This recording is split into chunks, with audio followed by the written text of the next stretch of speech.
Shalom, kembali dengan Pastor Rido di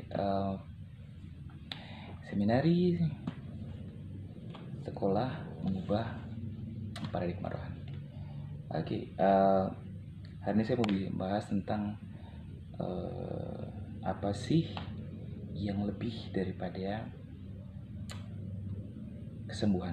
Karena terkadang hari ini orang banyak mencari kesembuhan, orang tidak sampai sehingga lupa yang lain. Padahal kita sadar bahwa ini akhir zaman dan ada begitu banyak hari-hari ini iblis mencoba membuat mujizat, tapi Alkitab bilang bahwa mujizat-mujizat yang dibuat itu palsu alias tidak benar. So hari ini kita mau fokus tiba-tiba kira-kira apa sih yang lebih besar daripada kesembuhan itu sendiri. Kan terkadang kan orang kalau misalnya cari Tuhan hanya karena menginginkan kesembuhan dan kesembuhan itu tidak terjadi, yang terjadi lebih parah, kita akan kecewa dan akan meninggalkan Tuhan. Kenapa? Karena kita mencari Tuhan dengan kasih yang bersyarat. Syaratnya yaitu kalau Tuhan sembuhkan saya, berarti saya akan percaya kepada Tuhan. Kalau Tuhan tidak sembuhkan saya mungkin tidak akan percaya kepada Tuhan, kan? Tapi hari ini mau bahas sedikit saja. So kita buka ya, menjadi dasar kita mau membahas kita ya, untuk belajar di hari ini adalah kita buka di kitab Yakobus. Nah ini kitab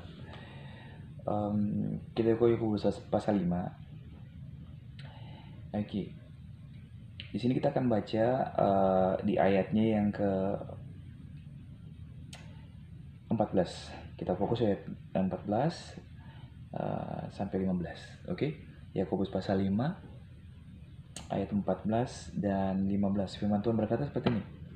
Kalau ada seorang di antara kamu yang sakit, baiklah ia memanggil para penatua supaya mereka mendoakan dia serta mengoleskan dengan minyak dalam nama Tuhan.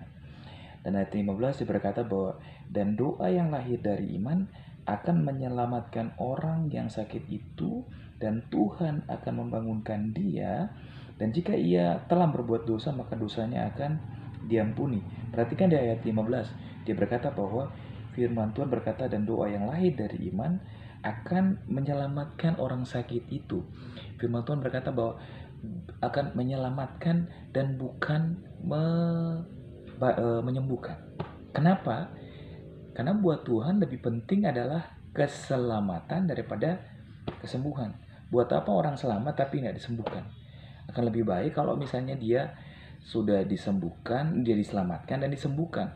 Karena percuma badan sehat tapi dia tidak selamat. Di poin kedua, setelah firman Tuhan bilang bahwa dia diselamatkan, baru Tuhan bilang Tuhan akan membangunkan dia. Dan Tuhan ulangi lagi bahwa kalaupun dia punya dosa, dosanya akan diampuni. Kenapa? Kenapa firman Tuhan berbicara menekankan keselamatan itu penting?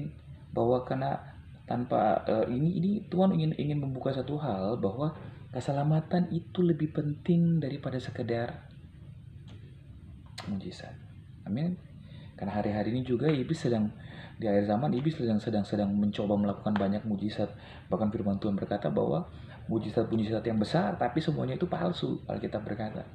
So, jangan sampai kita sudah percaya banget kejar kesembuhan padahal nggak dapat, kita kecewa seperti yang saya bilang. So, yang penting adalah terima Yesus sebagai Tuhan Juru Selamat secara pribadi. Nah, dari dampak ini kita akan betul-betul akan kelihatan ini hamba upahan atau tidak, atau hamba yang sejati. Karena hamba yang upahan, dia akan mencari Tuhan karena ingin mendapatkan sesuatu. Tapi kalau hamba sejati, dia dapat nggak dapat, dia tetap setia melayani Tuhan. Saya pikir ini bisa mengubah satu pola pikir lagi bahwa mujizat yang lebih besar daripada kesembuhan adalah keselamatan. Tuhan berkati kita semua dan tetap jadi berkat. Tetap berbuka pola pikir.